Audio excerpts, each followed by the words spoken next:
Yego Yesu. Ubane nawe kandi umugirire neza, umukomeze, wuzuze amagambo akomeye mu mutima wiwe kugira ngo imitima yacu igaburirwe kandi ihage. Tumugushyize imbere ngo acishwe bugufi natwe twuzure. Mu izina rya Yesu Kristo urakoze. Amen. Karibu papa. Welcome. Ya murakoze cyane. Yego. Thank you so much. Sinzi ngira ngo niba ari ukubera uno munsi turi bw'ijoro gusenga. Ubundi magari yo byonyine twokora. Ndimo ndiyumvamo ngaho twosenga cyane. Turasenga nyuma. Mu by'ukuri ndanezerewe kubana namwe. Nishimiye uyu mugisha ukomeye Imana imbaye ukuvuga amagambo y'Imana. I'm really blessed. Yeah, I'm really blessed and honored to be in this time and to share the word of God with you. Mu by'ukuri nta kintu gifite agaciro kangana no kwicara imbere y'Imana ngo wumve ikivugana nawe.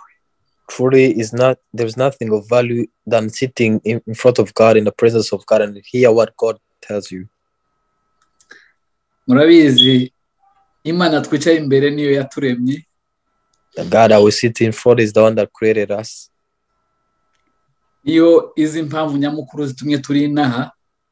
It is the one that knows the purpose as to why we are here.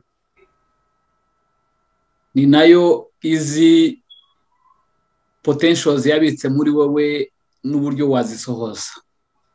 It is the one that knows your capabilities, your potentials that you have. Rero kwicara imbere y'iyo Mana, uko waza kose imbere y'iyo Mana igufiteho ubushobozi. Uburyo bwose wozamo ifite ubushobozi kubyakuzanye.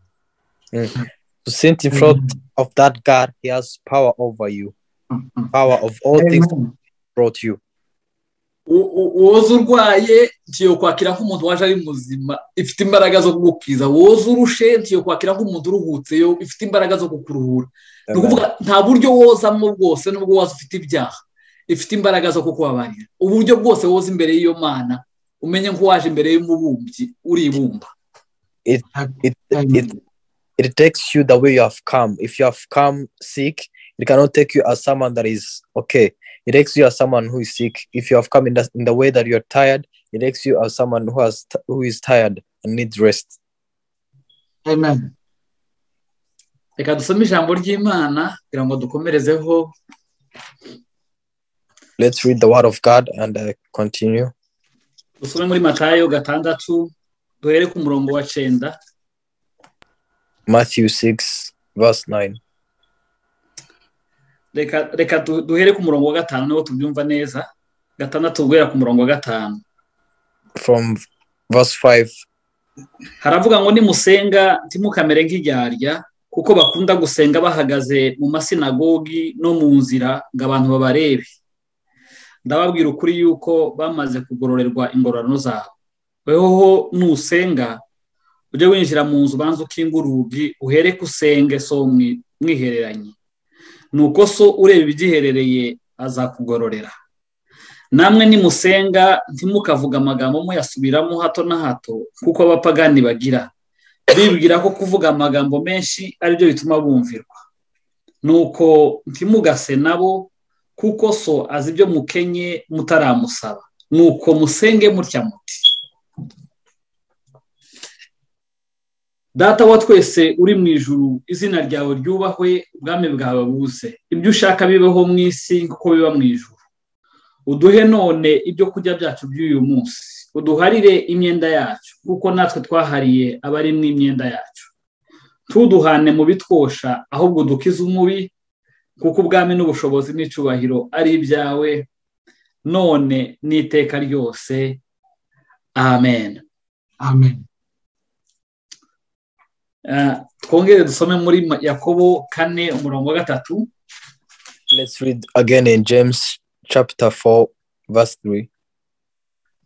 murasaba ntimuhabwe kuko musaba nabi, mushaka kubyayisha irari ryanyu ribi. Amen. Amen. Reka nsoma ahandi hamwe gusa wenda sinongera gusoma. Kuva 16.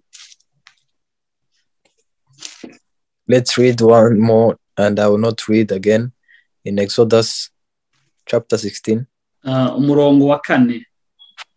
Exodus chapter 16 verse 4. Haravuga ngo maze Uwiteka abwira Mose ati, dore ndabavubira ibyo kurya bimanutse mu ijuru. Iminsi yose abantu bazajya basohoka bateranye iby'uwo munsi, kugira ngo mbagerageze yuko bitondera amategeko yanje cyangwa batayitondera. Amen. Amen. Aya niyo magambo ndibuvugeho kandi ndaza mvuga hejuru yo gusenga. These that are the words that we're going to talk about, and I will be talking about praying. Ubushize hari ahantu nari ndi mu biterane nk'ahantu nk'abiri nageze mu giterane, ndababaza ngo ese Imana yumva gusenga cyangwa ni ibihe bidusubiza? Recently they were in fellowships that I was in, and I asked them a question that do we be in times of praying, or it is God that answers us?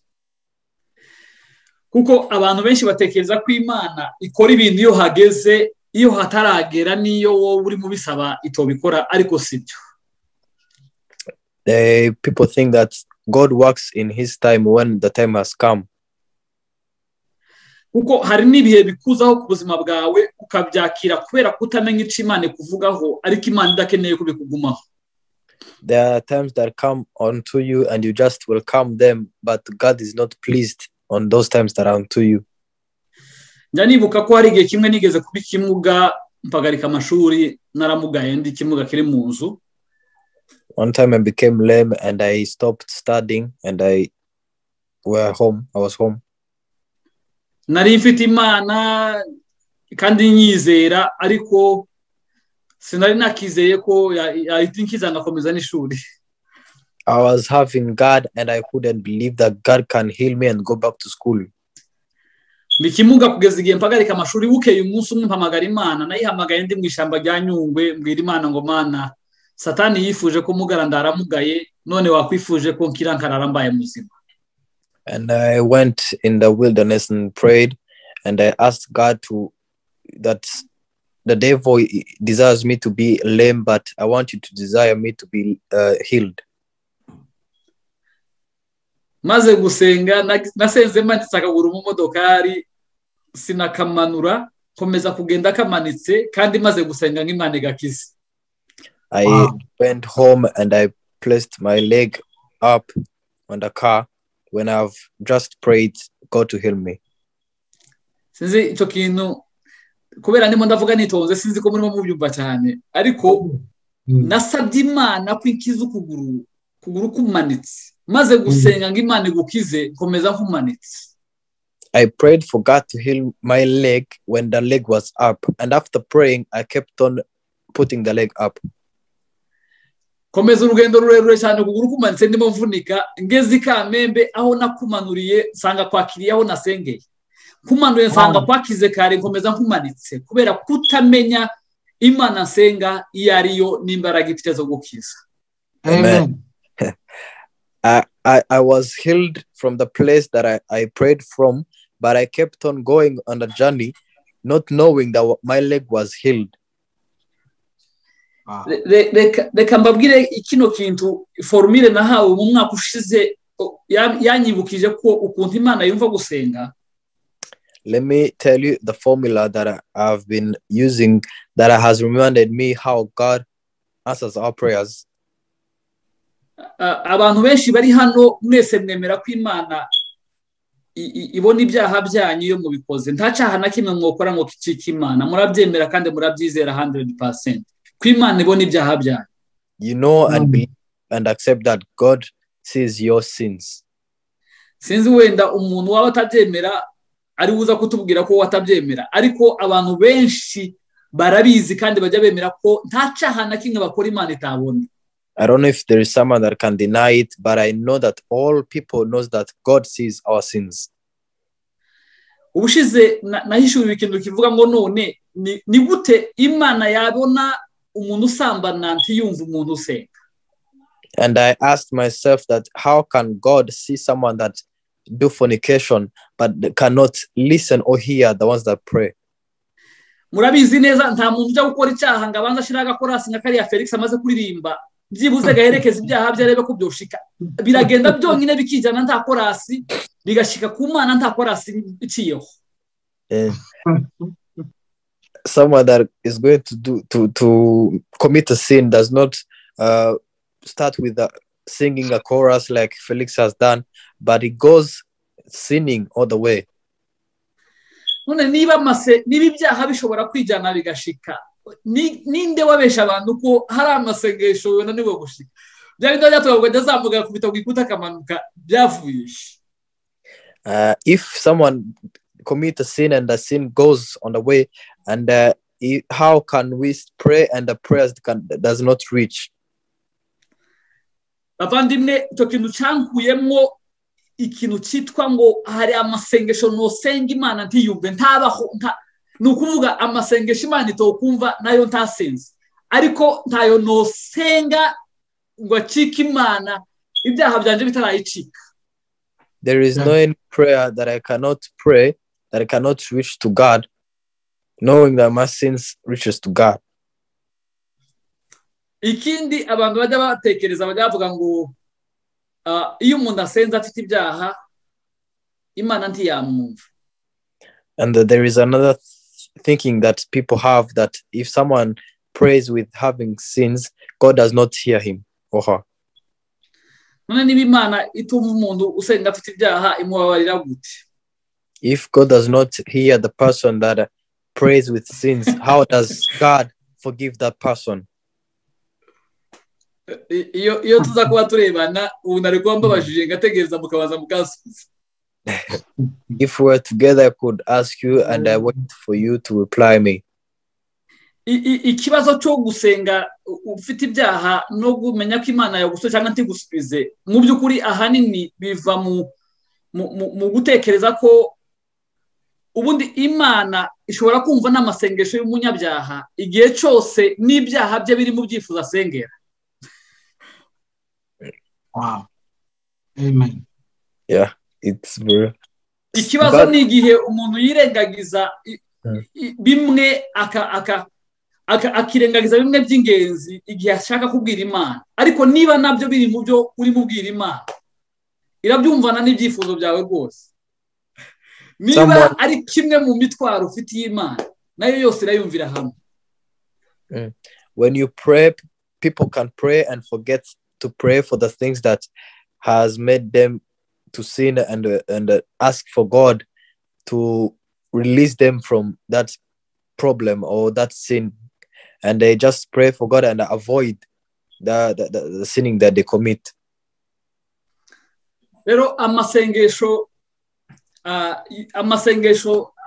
Bibiliya ivuga ngo nurusaka imbere y'Imana ntabwo ari amasengesho y'umuntu wakoze icyaha, n'amasengesho y'umunyabyaha. That the prayers that are noises to God is not the prayers of someone that have committed sin, but it's the prayers of sinners. Iyo mvuze umunyabyaha hano itandukaniro ryayo n'uwakoze icyaha, murabizi nkuko nikubise muri lake Tanganyika kikubitamwo ntabwo mpita mbifi, kuko iyo mvuyemo ndongera nkumuka ngakomeza, ariko ifi yo nimwo zituye. So abanyabyaha abatarizera ibo mu byaha nimwo batuye. Abizera ashobora kwikubita mu mazi ariko akagaruka akaba umuntu. Nukuvuga iwe abayabweza ahantu hatari iwiwe ntanabona kamfati yo kuhatura, ariko abanyabyaha bo mu byaha ni mu buturo bwabo. Yeah. If I put myself into the lake, Amen, I don't become a fish, but the fish is always in the lake. So if I commit sin, does not mean that I'm a sinner.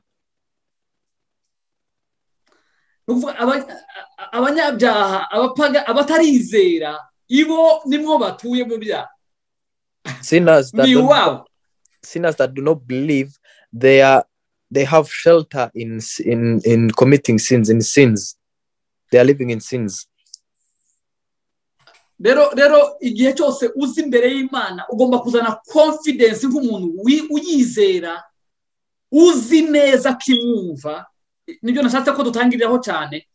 Ugomba kuza uyizera, waramaze kwizera Imana. Iyo Mana warayizeye, yes. Niba warayizeye, urabizi ko igikumva, yes. Niba uzi igikumva, tangira uvuge, nta kindi kintu usabwa kugira ngo Imana yumve ibyo usabwa. Nukuvuga nukuyizera no kumenya ko yumva, ugatangira ukayibwira. Amen. If you come in front of God, you have to come with confidence, knowing that God, you believe in God, and you believe that God hears you and listens to you. Hari ibinyoma byatinze biraruha bimera nk'ukuri. There are lies that have delayed and now there seems to be truth. Bagiye batubwira ngo uburyo umuntu amasengesho atangira, ibikurikira n'ibiheka. How the prayers begin and the middle one and the ending. Bakatubwira ngo amasengesho atangira, Mana umbabarira ibyaha byanje. Cyangwa agatangira no gushima Imana ukuntu ari nziza. The prayers begins with praising God, how God is mighty, or maybe by asking for forgiveness for your sins. Bavandimwe, niba Imana dusenga ari data, brethren, if the God that we praise Father, ntabwo tugomba kugira amasengesho yacu tagomba kuba afite speech iri organized. Yeah, our prayers must not have a speech that is organized. Nukuvuga uko umeze ni kuza imbere ya so. Ntabwo uzi imbere ya so nk'umuntu uri mumubwira abanza kugenda uko bandi bajya bagenda. No, iyo uje imbere ya so umubwira ibiri ku mutima, ntabwo umubwira ibintu wateguye. If you come to the Father, you don't do what others do, but you just come as you really are. Nigeze kubwira abantu ngo kimwe mu bigaragaza kubwira atari so ni ibisobanuro byinshi ku byifuzo biciriritse. The significance of something that when you pray, it does not seems that God is the Father. It is the thinking that is poor. Kimwe mu bigaragaza kubwira atari papa wawe ni ibisobanuro byinshi ku byifuzo bito. One thing that shows that the person that you are telling is not your father, it shows your requests are poor. Amen. Ugasanga njewe nabaye imfubyi, noneho ugasanga ugiye gusaba umuntu amakayi, ariko ugatangira kumubwira ikibazo cy'izuba ryatse muri Texas, twagize ikibazo cy'izuba, imvura yarabuze, noneho ibihingwa ntibyera, kandi urabizi niho twajyaga dukura mikoro, then ukazenguruka ukagera iyo ngiyo ukajya kure cyane. Impamvu uri murajya kure nuko ubwira atari so, ariko iyo ari so uraza ati daddy I need books. Yeah. Amen. If the person they are telling is the Father, you don't have to run around the bush. You just tell him what is disturbing you, what is troubling you. Niba uri mu gusenga bikakunanira kubera ubunebwe, si ikibazo. Genda kuri so umubwire ngo data keneye kugusenga ariko mfite ubunebwe, none ntabara. If you have laziness of praying, you can pray to tell him truly that God, I feel lazy of praying, help me. Kandi mu byukuri ubundi ubunebwe ububyutse ntabwo ububyutse buzanwa no gusengana ubunebwe. The revival comes out when someone is praying lazy. Nukuvuga uko ugenda usengana ubunebwe niko ubunebwe bugenda buhinduka ububyutse, ariko nta uzobona ububyutse atarageza asengana ubunebwe. Nukuvuga utangira usengana ubunebwe. Reka ntangeho example imwe ku bantu bashatse cyangwa bari muri relationship.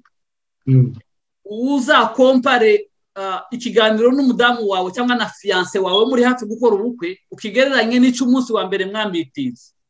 cy'umunsi wa mbere cyari boring, umwe arimo yitwara rikundi, ariko nyuma yaho mugenda muganira mutangira gukererezanya kuryama, umwe akavuga ati yewe urakeye ntaryama, ariko umunsi wa mbere mwari mwarambiwe ko mutaha. Kubera iki? Uko umuntu arushaho gusengana ubunebwe niko mugenda buhinduka ububyutse, demo utindanye n'uwo mukundana, demo amagambo yo kumubwira agenda yizana. Amen. Yeah. When you keep Leslie, it is how it becomes revival. It changes to revival. It is the same way of people that are in relationships. The first meeting, the first place when they met and talked, it is not the same way as they are now or they're living. Ibintu biroroha iyo mumaze gutindana n'inshuti yawe. Things become easy when you have delayed with your friend. Reka nje mu magambo nasomye rero. Let me enter into the words that I've read. Imana yabwiye Abisirayeli irababwira ngo igiye kubamanurira amanu, ngo ariko ngo bajye batora iyo barya buri munsi. God told to the Israelites that he is going to send the bread and they're going to gather enough for the day. Bajya batora gusa iyo uwo munsi bayirye, nukuvuga bajya batora ya breakfast, nihashika lunch batora ya lunch, nihashika nijoro batora ya nijoro, ariko tibarurunge ngo batora ya mu gitondo ya nimugoroba bayitore mu gitondo. They will have to gather enough for the day for breakfast and lunch and supper. They will not have to gather for all the all just for the morning. Nukuvuga Imana ibabwiye ngo bajye batora uyu munsi. When God told them to take for the day, naribashije ni kuko Imana itabemereye kuzisuka ahantu hose bakajya basanga kera zahageze. Why did not God accept and just throw them all over so that they can just take when they want? Imana ntabwo yabikoze kugira ngo ibagore bajya gutora amanu buri munsi. Tagaru kubagora kwatunga Imana itabaha amanu ngo izisuke mu nzira. It's not just to disturb them or make them hardworking, but impamvu Imana yabikoze gutyo, but why God did it that way? Yari yashatse guhuza igifu cyabo n'ubusabane nayo. God wanted to make their stomach meet with the relationship with God. Imana yari ikeneye kujya babona buri munsi nabo bakinjoyinga Imana. God wanted to see them always and they could just enjoy the bread.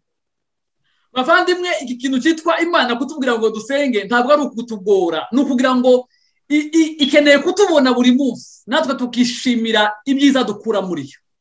God telling us to pray, it is not disturbing us, it is to meet with him always and we get things that are in him. Reka mbabase wenda bafite abana, ibaze nk'abana bawe babiri, ufite abana babiri, umwe akaza akakubwira ati utwanje tumpe nigendere nidushira nzabona kugaruka.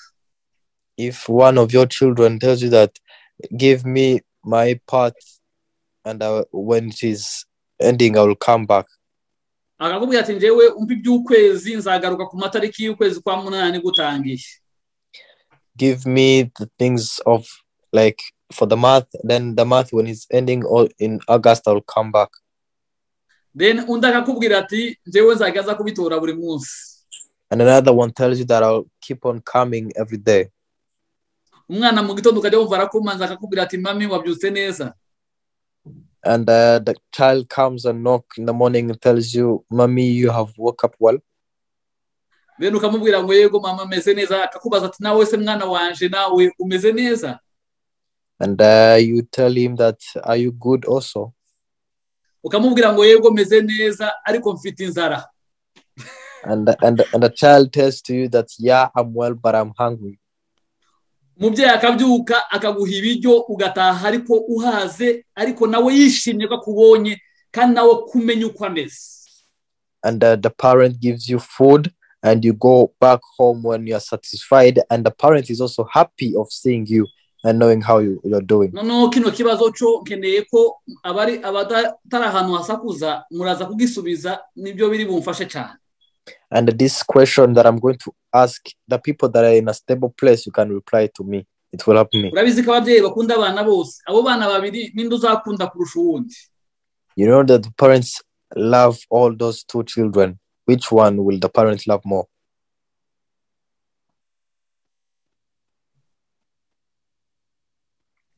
Uza buri munsi.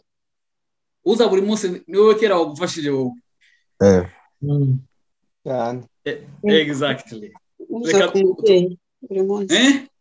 Uza ku mubyeyi buri munsi nyine umwitayeho.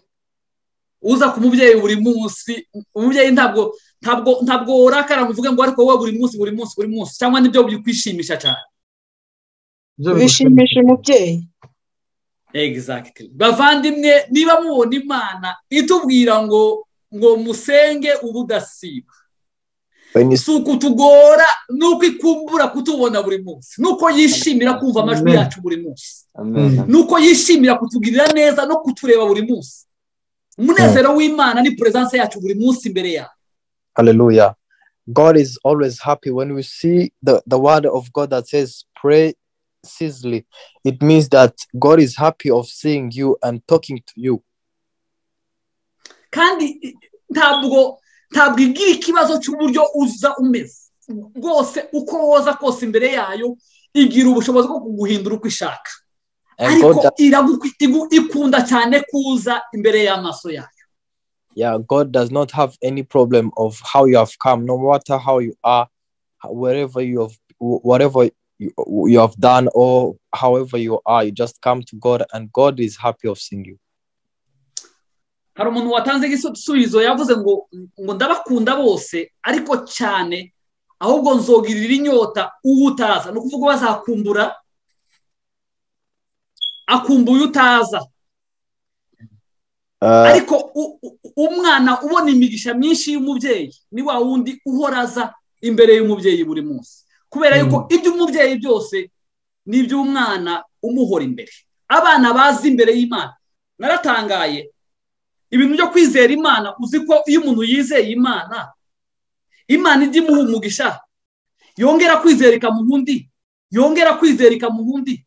Kandi hari abaturanyi nabo bakeneye iyo migisha, ariko kubera ko batazi imbere yayo ikomeza kuyiha wa mwana wakomeje kuza imbere yayo. The child that always come in front of God and is always in the presence of God is the one that gets more blessings than the neighbors that are far away from God. Ahangaha Imana ibwira Abisirayeli ngo bajye batora manu barya uwo munsi bayirye hanyuma bagende. Nibageze igihe kandi Imana imanura izindi manu bazirye bagende, kubera ko Imana yifuzaga ubusabane nayo buri munsi bwarutaga ibyo bayisaba. God told them to gather enough bread for the day and go and come back and get more for the day and go. Ijambo ry'Imana ryatubwiye muri Matayo, Yesu arimo yigisha abigishwa gusenga. Natangajwe nuko abigishwa bamenye ko agiye kugenda ariko bamusaba ngo twigishe gusenga. Ibaze kubona nka Yesu agiye kujya mu ijuru akakubwira ati ngaho mbwira icyifuzo ufite mbere yuko ngenda, ukamubwira ngo nyigisha gusenga. Imagine meeting Jesus before going to heaven and you ask Jesus, teach me how to pray. Aba bantu bari batahuye ibanga riteye ubwoba. These guys, they had understood a very great secret. Gusenga nibwo buryo bwonyine ubuzima bwacu buzamuka bukinjira mu isi y'umwuka. Nukuvuga muri makeya niho twinjira mu isi y'umwuka tukazana ubuzima bw'ijuru mu isi y'umubiri. Praying, it is the only way that our life enters in the spiritual world and we bring the spiritual world to the earth. Natangajwe n'ijambo Yesu yababwiye, yaraga muri musenga ngo mujye muvuga ngo data wa twese uri mu ijuru, izina ryawe ryubahwe, ngo ubwami bwawe buze. I was amazed with the prayer that Jesus told them, that our heavenly Father that is in heaven, your kingdom come, ubwami bw'Imana. Iyo dusenga tuba tumanura ubwami bw'Imana kugira ngo bukomeze kubana natwe. When we pray, we ask for the kingdom of God to keep on being with us. Hari igihe abantu kubera ibinyoma byinshi byatinze mu mitima yacu. There are times because of many lies that have delayed in our lives. Noneho wasenga ukajya ugira ngo none ubwo bitarimo kuza cyane sinzi uko nabyita kubera ko utashushe ukajya ugira ngo n'Imana ntiratangira kumva. When you pray and you feel like you have not yet become so hot in the prayers, you feel like God is not listening or hearing your prayers. Icyambere Imana ni gukururira kugira icyo yibwira. Mu yandi magambo umwuka wera niwe uturehereza kugira ibyo tubwira Imana kubera ko Imana yishimira kugira icyo ikora mu buzima bwacu. Mu yandi magambo Imana niyo iduhatira kuza hiri kugira ngo tugire icyo tuyisaba. God is the one that emphasizes to us to come near him so that we can get what to ask him. Muri makeya imigambi y'Imana ifitiye ubuzima bwacu niyo iduhatira kuza hiri. Shortly, the purposes or the plans of God to our lives, they are the ones that make us to come near to God. Noneho umuntu yagera imbere y'Imana yatangira gusenga yumva sinzi uko nabyita ntagiye tugera mu materaniro atari habaririmbye baririmba neza noneho wumva ntibyashusha uwo munsi ukamutaha ibyifuzo utabisengeye kubera yuko ntibyari bishusha uyu munsi byari byakonje. Imana ntiyari bwumve. Ni ukuvuga iyo bishushe si ikimenyetso cya presence y'Imana, ahubwo igihe wowe ubyumvira ni ikimenyetso cyo gushika kwawe imbere y'Imana. Nuko wowe igihe ubyumvise ni wowe ubushitse, ntabwo Imana izanwa nuko washushe, ahubwo wowe uyushushe nibwo ubushitse. When you understand and feel the presence of God near, it is when you feel that you can now give your request to God. Not when singers have sung and you feel like the presence of God has come. No, but when you have entered in it and feel like it's new, that's when you become hot. Mu byukuri n'igihe utarabyumva iba yumva. And before you understand it, God is already understanding it. Nkunda ijambo Mariya yabwiye babahereza nyuma yo gusanga vino yashize. I like the word that Mary told to the priest when they saw that the wine was ending, was done. Noneho arababwira ngo ngibyo ababwira byose mubikore. He told the priest that whatever he will tell you, just do it. Icyo kintu cyarantangaje. Ubundi bavuga ngo icyo akubwira ucumve hanyuma ugikora, ariko yasimbutse agace ko kumva arababwira ngo ibyo babwira ibyo babwira ntimwirirwe mutegereza ngo mubanze mubyumve n'igihe mutabyumva mubikore n'igihe mutabyumva. Wow, amen. Mubikore ni ukuvuga icyo avuga cyose n'igihe kitamakinga sense mu bwonko bwanyu mugikore mutabyumva. Amen. Amen. God told to Mary, Mary told to the priest that just do it. Whatever he will tell you, just do it. Don't even think of hearing and understanding what he told you. Just do it. Impamvu yababwiye kuriya nuko yari azi neza ko Yesu yababwira ibintu bitamakinga sense bakajya kubishyira mu bwenge ntibabikore. Arababwira ati nabivuga ibyo avuga byose timubyumve n'igihe mutabyumva timubanze gushaka ko mubyumva icyo avuga cyose mugikore nubwo mutacumva. Amen. Because Mary was thinking that Jesus will tell them things that don't make sense. So he just told them that whatever he will just speak out, just do it. Kandi ibyo yababwiye mu byukuri iyo bashyira mu bwenge bari iyo atababwira iryo jambo Mariya ntabwo bari bubikore kubera ko yababwiye ibintu bitumvikana. Truly, if Mary couldn't tell them those words, what Jesus had told them, if you put it in logic, it is not understandable. Kuko Yesu yarababwiye ngo nibavoma amazi barayavoma because Jesus taught them to take out water, and they got water. Bamaze kuzana amazi ntiyayasengera. After fetching water, he didn't pray for the water.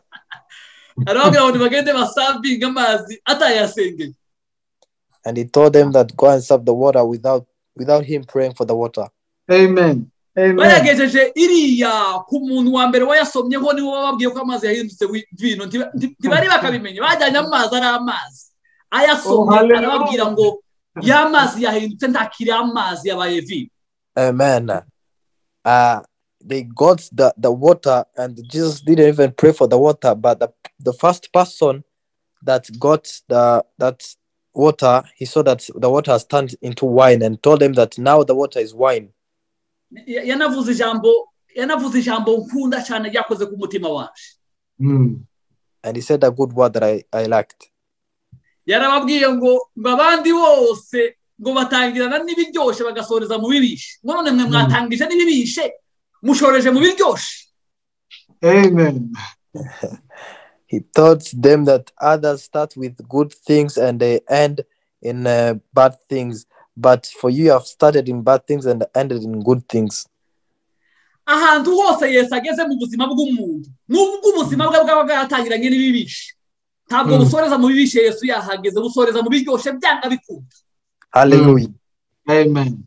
Whenever Jesus enters into someone's life, though you have started your life with bad things, your life will not end there.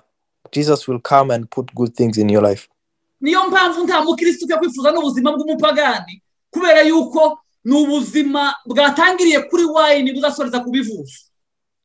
Yeah, that's why a Christian cannot have the desire of a life of a pagan, because the life of a pagan has started with wine, but it will end with water or something else. Ariko ubuzima bw'umukristo nubwo bwotangira muri mediocre buzasoza. Niyo mpamvu ubuzima bw'umukristo bwose busoreza mu bwami, busoreza ibwami. Kubera iki? Nubwo bwotangira n'ibibishe busoreza mu biryoshye.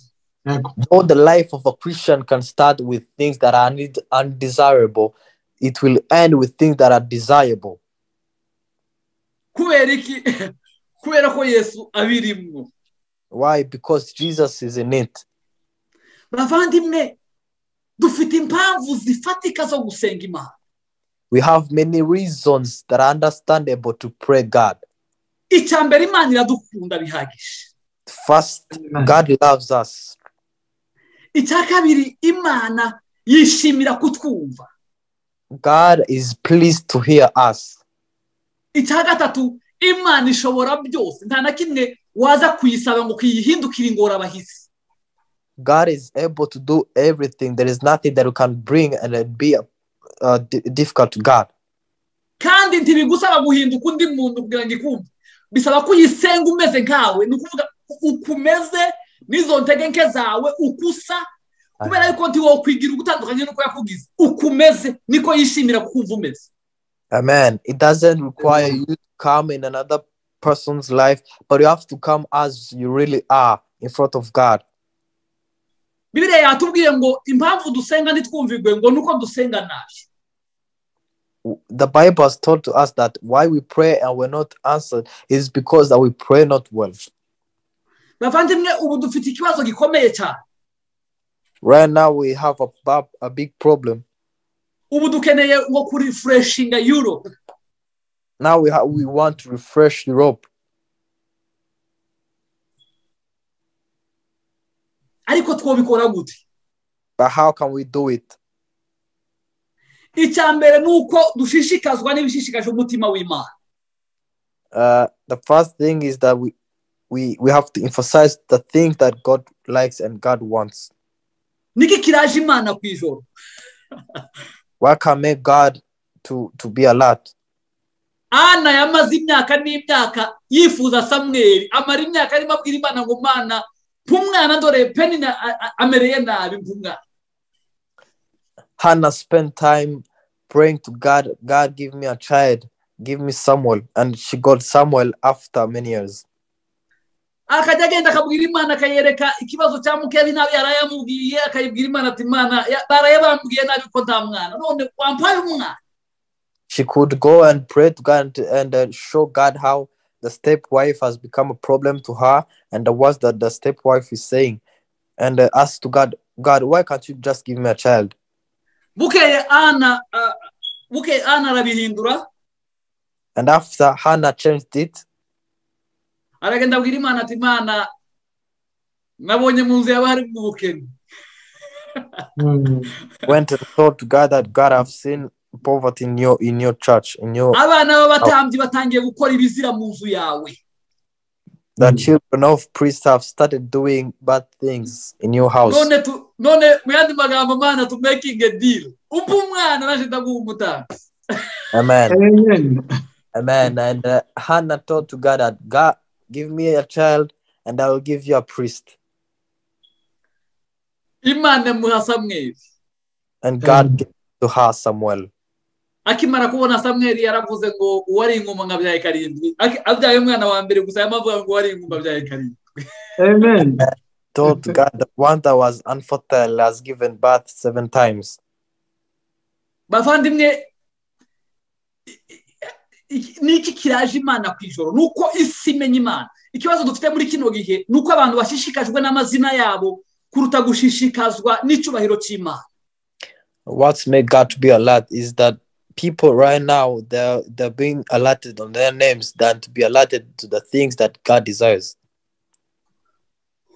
Umuntu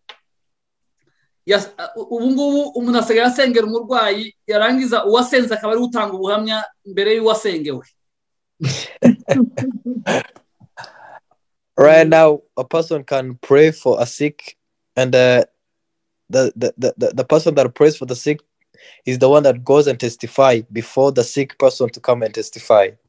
Kubera iki ntakeneye ko igitangaza gicika ngo bawe kumenya ko yakoze igitangaza nabo kimucike abantu bamenye ko ari mu kuzura abagwayi.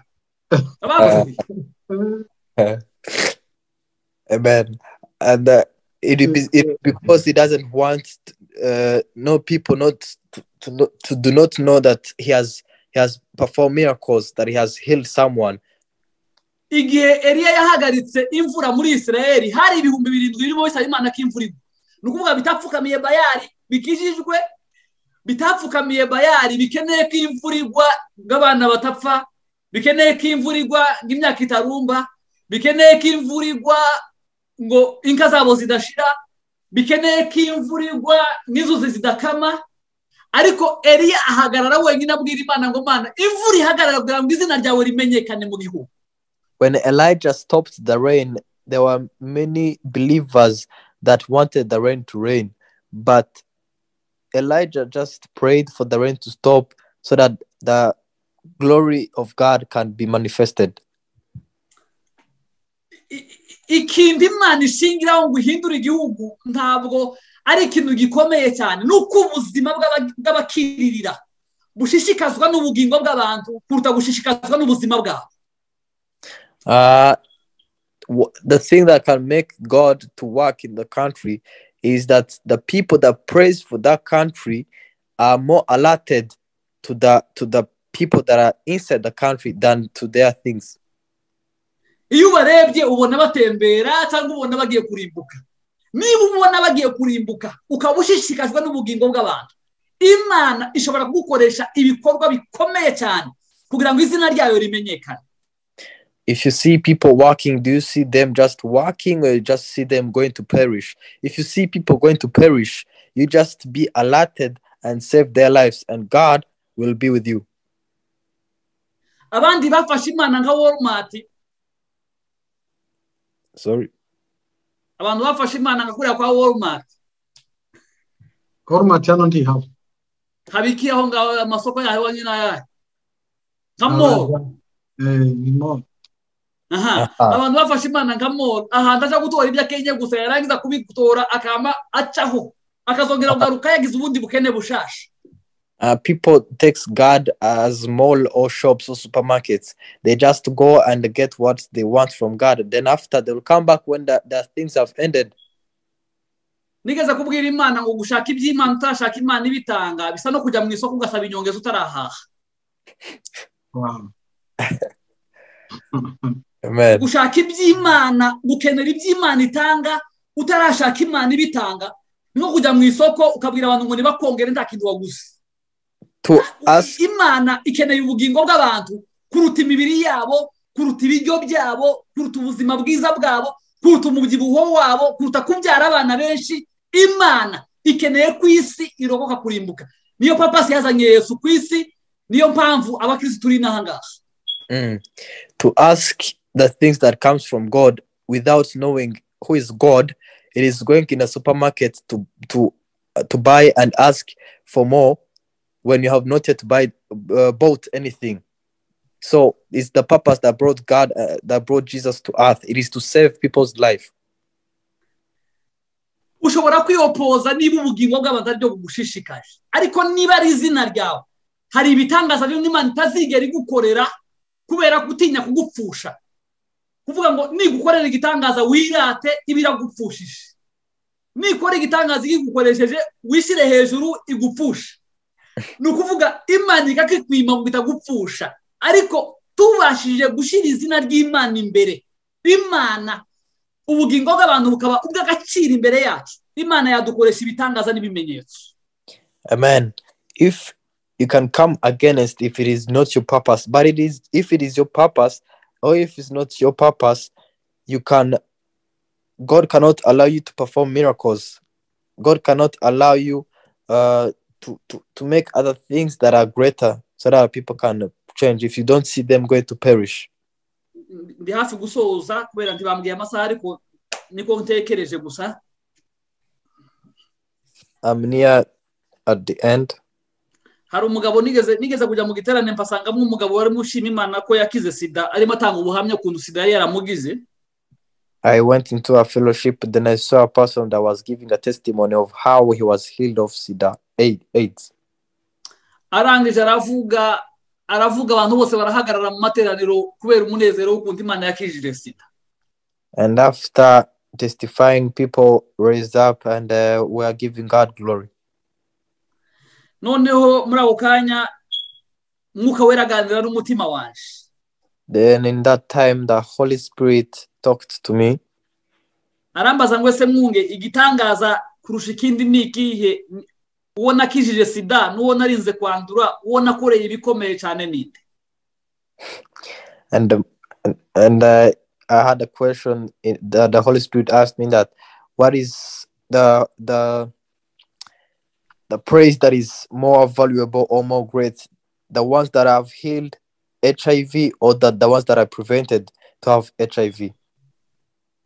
Njyewe mu bwenge bwanje nasubije mvuga ko uwo yarinze ari we yakoreye ibikomeye kuruta uwo yayikije. I answered and said that the ones that you have prevented HIV, it is more great than the ones that you have healed HIV.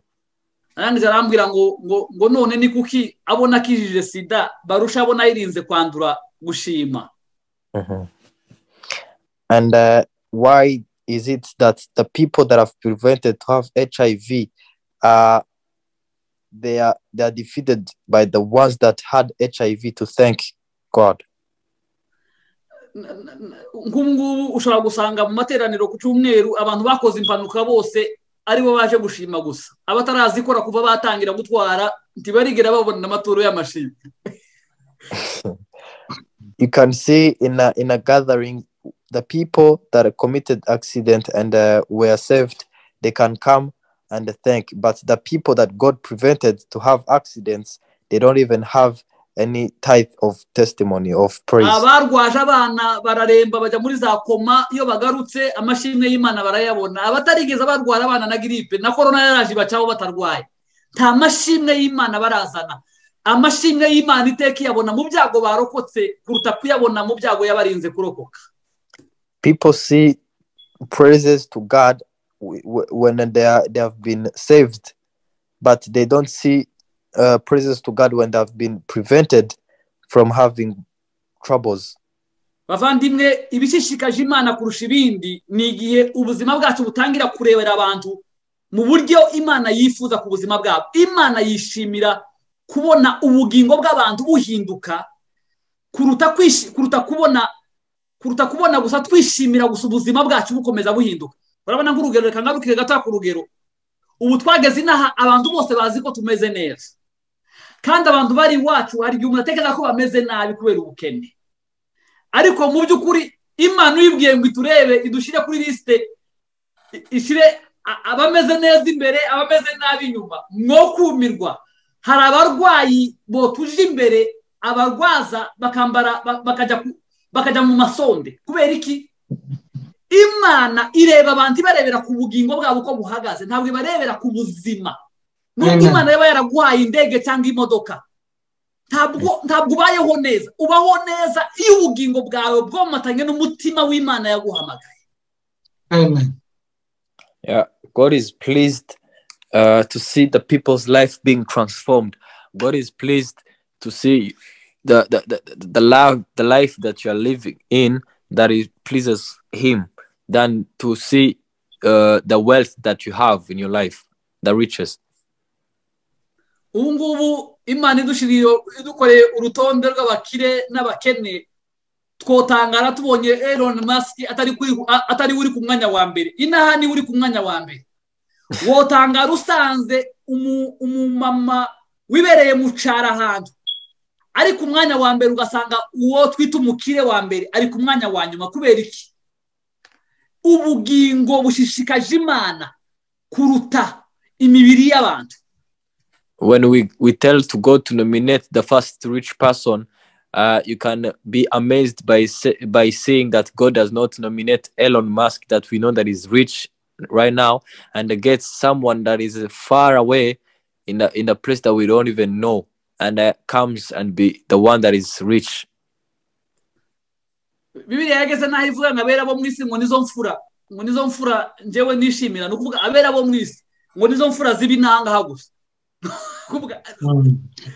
Eravuga ngo hahirwa abakene mu mitima yabo, barahirwa. Muri make abantu bagira amahirwe kurusha abandi ni abakene bo mu mutima.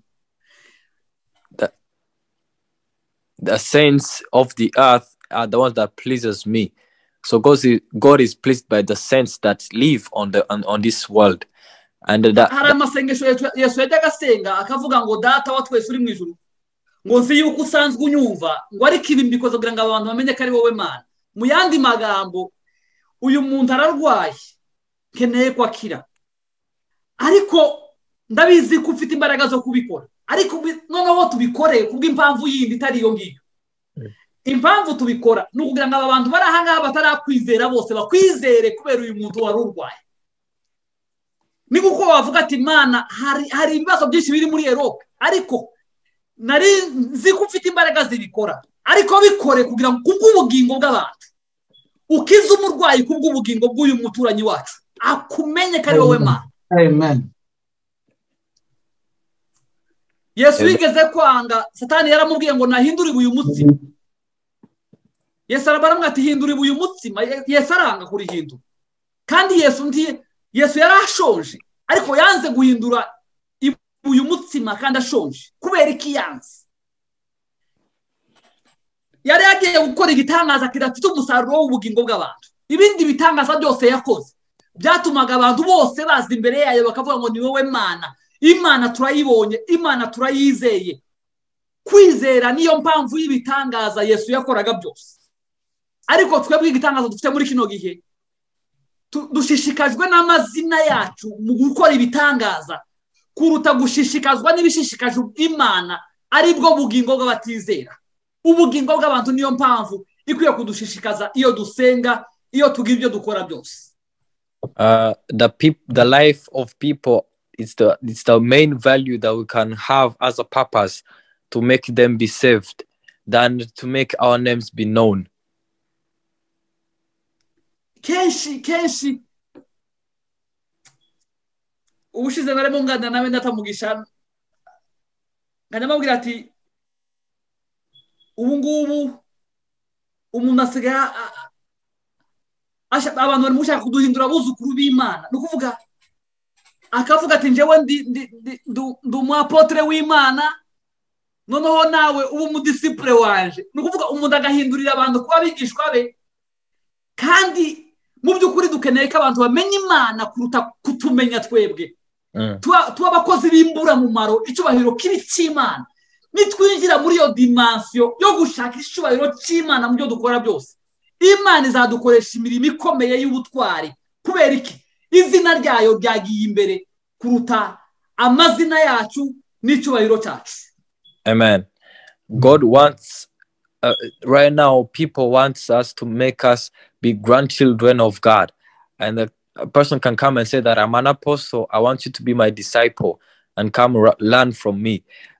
Right now we don't want us to be known and our titles to be lifted up, but we want the glory of God to be lifted up. Igihe cyose tuzashishikazwa n'icyubahiro cy'Imana tuzabona imirimo ikomeye y'Imana, ariko tugishishikajwe n'amazina yacu tuzabura byombi. Ni ukuvuga muri make tuzasigara ahantu tuba tuzatse Imana kuko ntugikora ibitangaza nka kera, wagiye hehe niki cyabuze. Ariko Eliya warushishikajwe no kubona Imana igaruka mu Isirayeli, yiyopojeje wenyine mu igihugu cyose kiramya Imana ya Eliya. Kubera iki? Ashishikajwe n'izina ry'Imana kuruta gushishikazwa n'imirima irimo kuma kubera izuba. Yeah, if we get to be interested in lifting the glory of God up than lifting our names, it's like Elijah wanted the glory of God to be lifted up than the plantations and other things. Rero ige dusenga neza ryari? When do we pray well? N'igihe dusenga icyubahiro cy'Imana aricyo kiri ku rutonde rwa mbere mu masengesho yacu. Izina ry'Imana icyubahiro cyayo aricyo kidushishikaje kuruta gushishikazwa n'ibindi bintu bitari mu icyubahiro cy'Imana.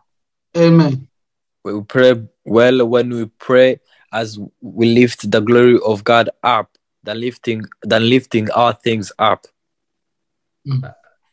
Nigeze kera bari baratubwiye ngo iyo umuntu agiye gusengera umuntu uri nk'abadayimoni ngo ntakwizera afite, abadayimoni bava muri uwo muntu bakakujamo. They used to tell us that when we pray to someone that has demons and when you don't have faith in you, the demons that are in that person can come and enter into you. Icyo kinyuma cyari cyarambase ndumwana kimara mu imyaka bukeye umunsi umwe abasirikare basanga ibuvira barambwira ngo hari umuntu watewe n'abadayimoni ngo dutabare. That lie was in me and it kept on being me for many years. Then when we were in Uvira, soldiers came to us and told us that there is someone that was attacked by demons. Come and save him. No, ndagenda mbwira abanyamasengesho nyine babandi nemera babandi bajya bavuga ngo moto babanyamasengesho nyine nizeye nababwire wo nikojeje wese akampakanya ngo ndamwanya muri isi. I went and told the intercessors, the ones that we see that like real intercessors that intercede, and I was telling them and they were telling me that they don't have time, it's night. No nisanga ahantu havuga ngo nindeka abasirikare baranyica ningenda abadayimoni barafata none ndakora iki. And I was in a moment saying that if I don't go, the soldiers will kill me, and if I go, the demons will come into me. So what shall I do? Ndangire no sanga natinya abasirikare gusha abadayimoni ndavuga taho kutka n'abasodare kagende nje kugerageza. And I reached a moment when I was scared of soldiers than demons. Then I said, let me go and try. Ndagenda ndi mu nzira kubera bwoba nibwo bwantabaye mpamagara Imana ndabwira ngo Mana we abantu bose narikeneye bampakaniye none wa Mana wantabaye ukigaragaza ugakora igitangaza ko mfite ubwoba wantabaye.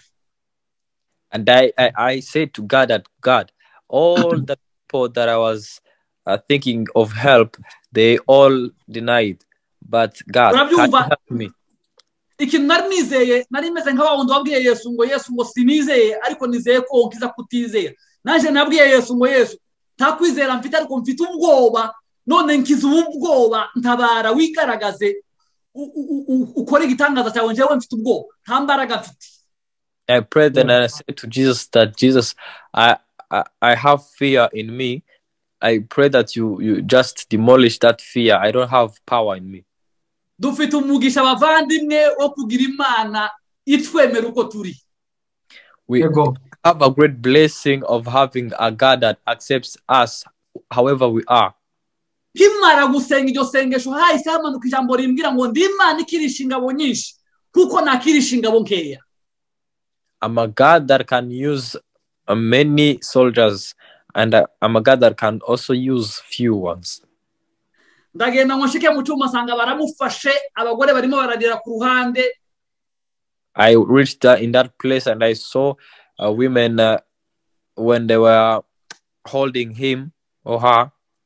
Barimo barira. They were crying. Noneho ndababwira ngo nibatuze.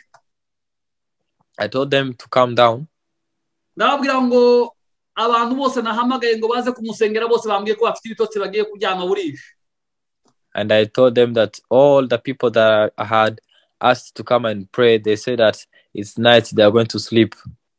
Ati kandi nanje koko nkeneye nanje kuryama. Nuko navuze ndimo ndasubira muko navuze. And I also want to go and sleep. That's how I said. Ndababwira ati kandi namwe amasaha mumaze murira mwarushe mukeneye kuryama. And I told them that the times that you have spent crying, you're also tired, you need to go and rest. Mbwira n'abasoda bari aho ngaho ndababwira ati namwe murarushaho mwamaze mufata uyu muntu murarushe mukeneye kuruhuka. And I told the soldiers that were holding that person, and I said to them that you also have spent more time holding this person, you need to go and rest also. Ndababwira ngo uyu mugabo nawe amasaha amaze abadayimoni yamukubite fana nawe ararushe akeneye kuruhuka. And this person that is filled with demons is also tired of the demons that are trembling with him. He also wants to go and rest. Ndangije ndababwira ngo none gahunda nukiye gutera umuntu mwagiye muri baba mama umwagiye gusenga bwira Imana ngo kiza umurwayi. Wakabira ashima Imana ko umurwayi akize hanyuma dushime twese dusorezwe n'umurwayi uje kuryama.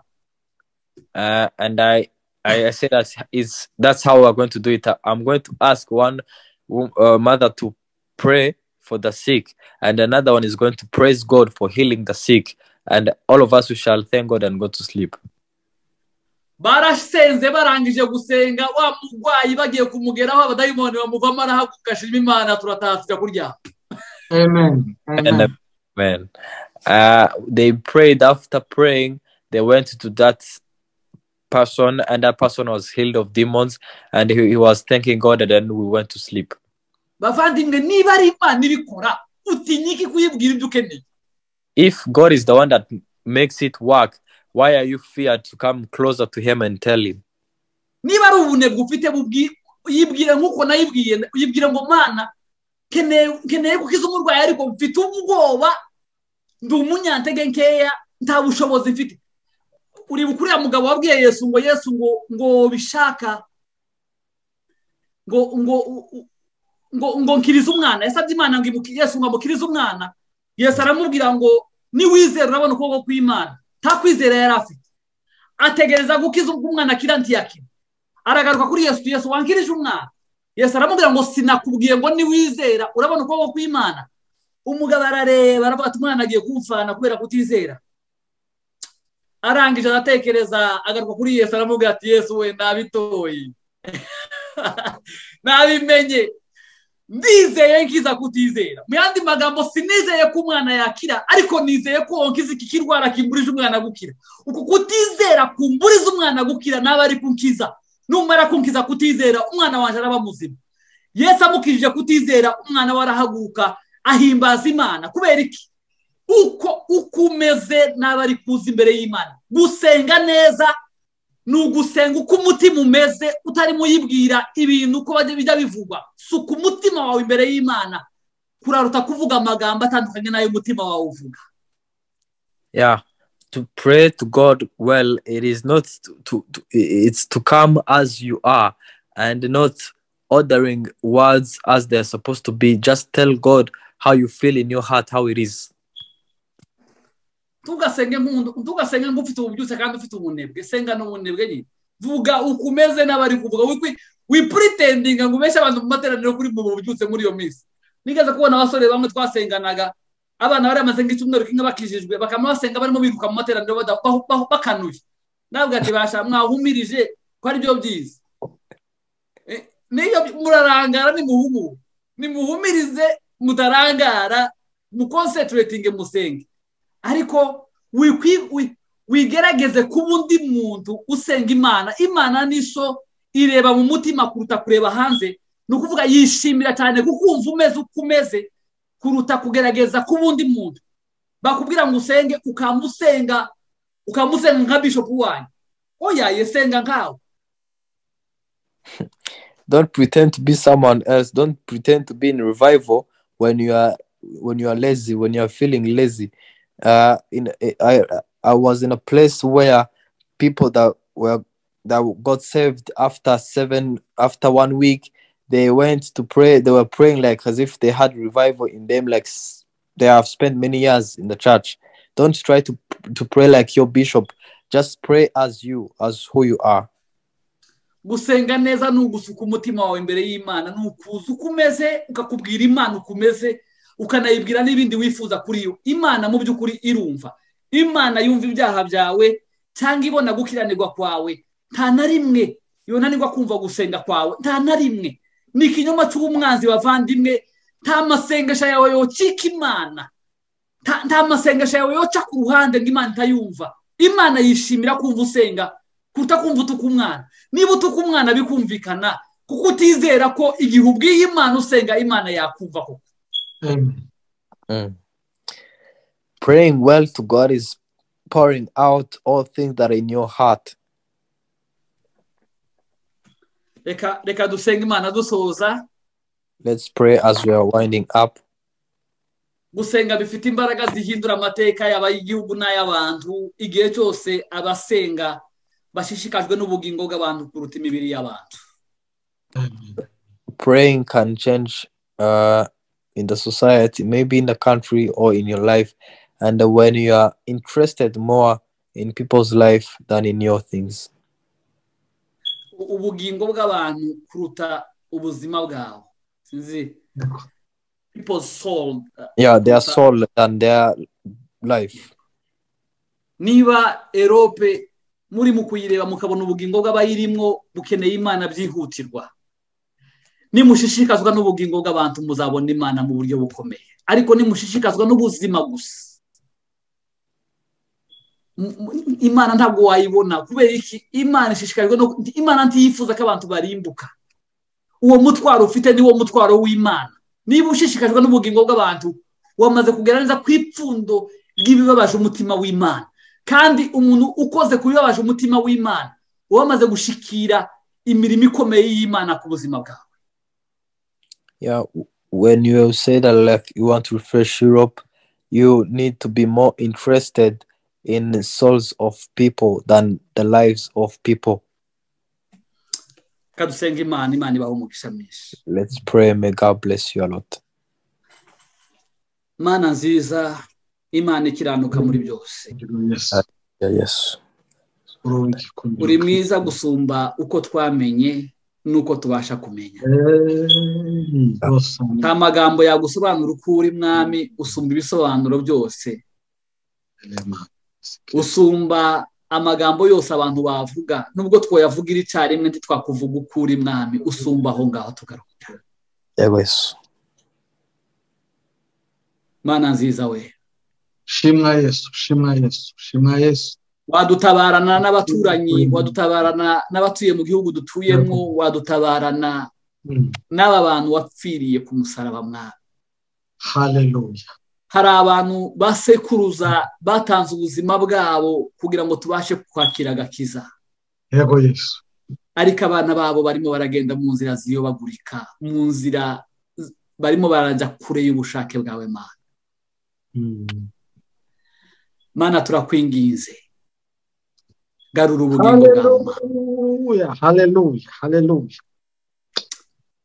Tabara ubugingo bwabo mwami, tabara ubugingo bwabo Mana. Ubugingo bwabo bwongere bugira kandi gaciro gashasha mu maso yawe mwami. Bagenderere Mana, ubazure, ubagarure Mana we. Imbabazi zawe n'urukundo rwawe. Suka imbabazi zawe kuri Europe, suka imbabazi zawe kuri Amerika, suka imbabazi zawe kuri Afrika. Mana yacu twuzuza imbaraga z'umwuka wera utatwemerera kwiyumanganya duhaguruke mwami dutabara imitima y'abandi irimo kurimbuka duhindura umuco umurikira benshi bakaguhindukirira duhinduke umunyu uza mu isi yanduye isi irwaye igakira mwami duhindura impamvu ituma benshi baguhindukirira mwami duhindura impumuro itanga ubugingo mwami Mana yacu we Hallelujah. Ori bitangaza n'ibimenyetso bituma benshi baguhindukirira Hallelujah. Hallelujah. impamvu zose zatuma ubugingo bw'abantu butarimbuka mwami turaziyegereje ku buzima bw'abantu umuca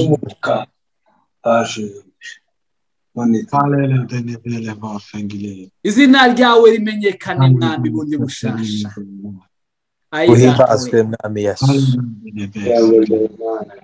ongera ubikore Mana we ongera ubikore Mana we ongera ubikore Mana nawe mwami cobero ongera ubikore Mana we ububi bwo kurimbuka ntawe ubukwiriye Mana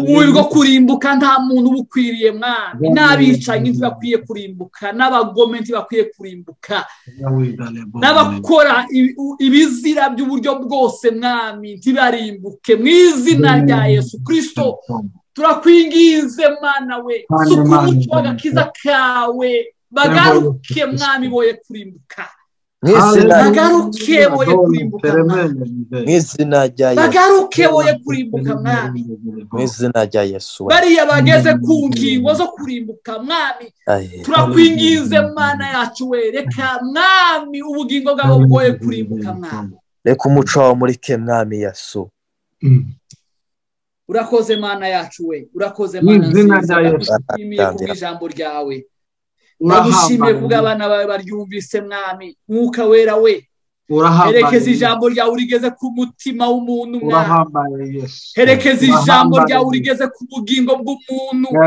herekeza ijambo ryawe rikora imirimo mu buzima bwe herekeza ijambo ryawe rikora imirimo mwami bihindura ibyari imisozi imbere ye bihinduka amataba byari ubutayu bitembe mw'amazi mwami bitembe mw'imigezi idakama Mana yacu ndakwereka umuvandimwe wumvise iri jambo mwami ndakwinginze Mana guhera uyu munsi ahinduka ikimenyetso kigirwaho impaka turagushimiye kubw'ijambo ryawe mwami abari barwaye bakire Mana abari barushe bakubone mu buruhukiro imitima yari yihebye nihumurizwe nawe imitima yari irwaye nikire mu izina rya Yesu icyubahiro cy'Imana kiganze ibitaraganzwa byo mu buzima bwawe haleluya Yesu haleluya Yesu ayi data we imitima yari itwawe n'irari ry'uburyo bwose imitima yari imaze guhunga gukiranuka imitima yari itwawe n'ibyaha mu izina rya Yesu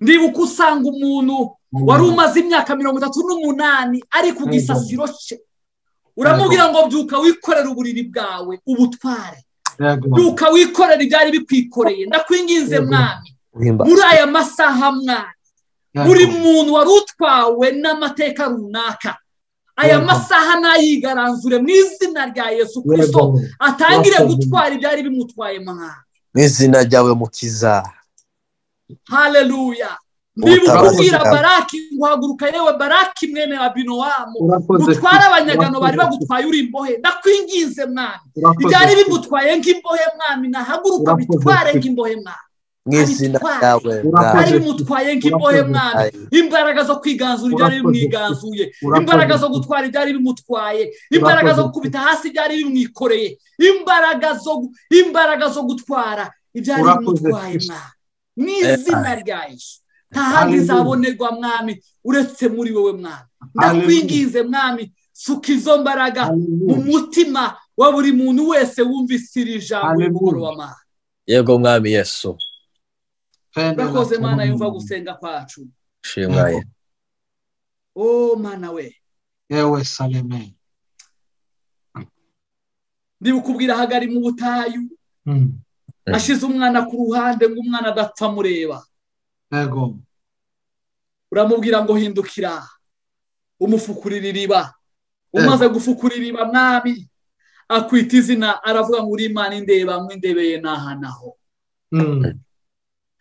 ayi data we Mana ireba we rebera umuvandimwe hariya ari murebere na hariya naho mwana yego Yesu abari mu ntegenke ubarebere muri ziriya ntegenke Mana yego Yesu abarwaye barebere muri buriya burwaye Mana yego Yesu abarushe barebere muri uriya muruho yego Yesu abarimo babona ubuzima bwabo bw'umwuka burimo bugenda bunyohwa barebere hariya bageze Mana mu izina rya Yesu Mana ireba turebere naha naho Mana yego Yesu Kristo